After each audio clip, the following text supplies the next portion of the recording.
Meu nome é Pedro e bem-vindos de volta ao Exalab. Já faz um bom tempo desde o último vídeo. E hoje a gente tem atualizações em relação ao nosso atuador, em relação à redução que a gente está utilizando no nosso atuador. Para vocês que estão acompanhando a série, a gente empacou no nosso redutor. O redutor que a gente fez não suporta a especificação do projeto, que é de 200 Nm. O problema com esse atuador aqui são reduções planetárias. O problema dela é que o torque fica aplicado em 3 dentes, um em cada uma dessas engrenagens. A gente tem uns 200 Nm distribuído numa área muito pequena, área de contato, para esse modelo aqui, que é o que a gente encontrou para comprar. É uma área muito pequena e ele não suporta a especificação do nosso projeto. Então a gente tem aqui um fator de redução na entrada de 5, aqui na saída mais 5, e você multiplicando esses dois fatores, a gente tem a redução total de 25 e a ampliação do torque de 25 também. Então, dessa forma, a cada 25 giros na entrada, eu tenho um giro na saída com torque ampliado em 25 vezes. Abandonando esse modelo, a gente chega no atuador cicloidal. Esse tipo de atuador aqui, ele é um atuador um pouco mais complexo de executar, porém ele é muito menor, muito mais compacto. Acredito que a gente consiga fazer ele muito mais leve. Isso aqui é um atuador para testes. Isso aqui é só para uma prova de conceito.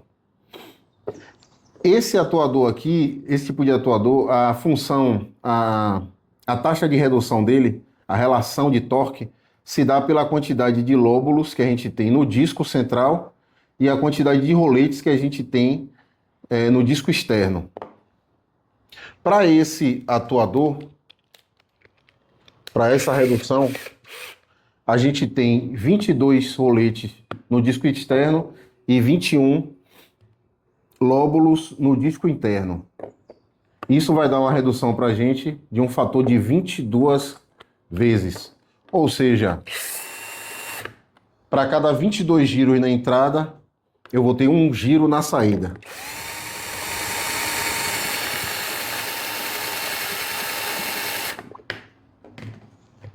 Uma coisa interessante é que o sentido de giro da entrada é contrário ao da saída. Eu vou abrir ele para mostrar para vocês como é que ele funciona e por que essa é uma boa escolha para o atuador do nosso braço robótico.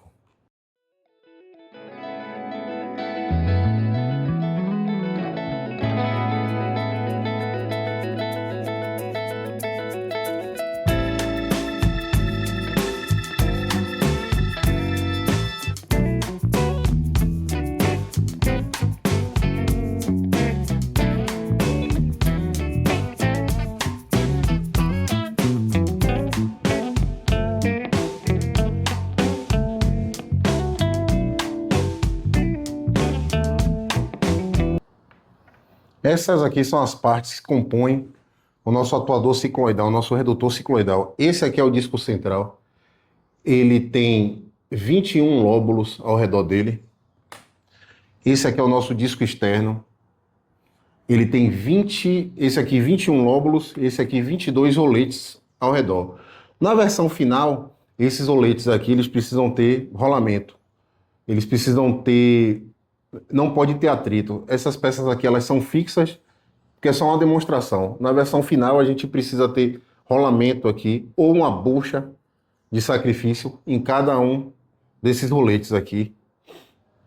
E uma peça muito importante é esse eixo central, que ele é desbalanceado, né? Ele tem uma excentricidade entre o eixo da entrada e o eixo de saída. A razão para isso vai ficar óbvia.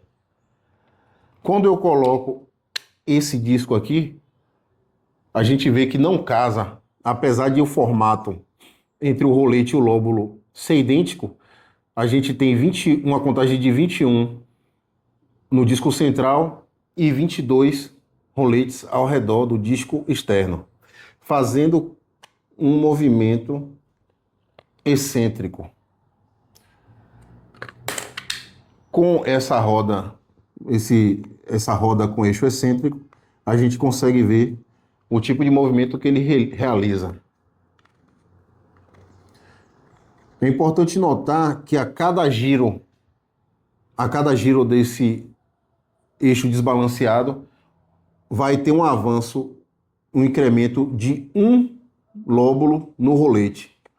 Cada um giro, o lóbulo vai avançar um rolete. Cada um giro, ele avança um rolete, ó. O lóbulo vai avançando um rolete. E é isso que faz a redução. A gente vai precisar de 20 giros nesse eixo desbalanceado, para a gente conseguir 22 giros no eixo desbalanceado, que é a contagem dos roletes, para a gente poder avançar, a gente poder dar uma volta no disco central. O movimento do disco central é capturado por esse disco aqui. Ele tem a mesma contagem desses furos aqui, só que ele já não é desbalanceado. Ele tem uma folga entre o diâmetro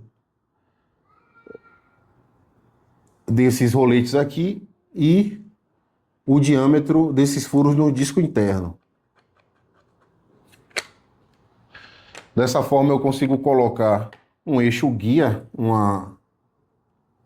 um disco guia aqui na frente para centralizar esse disco de saída e transferir o torque.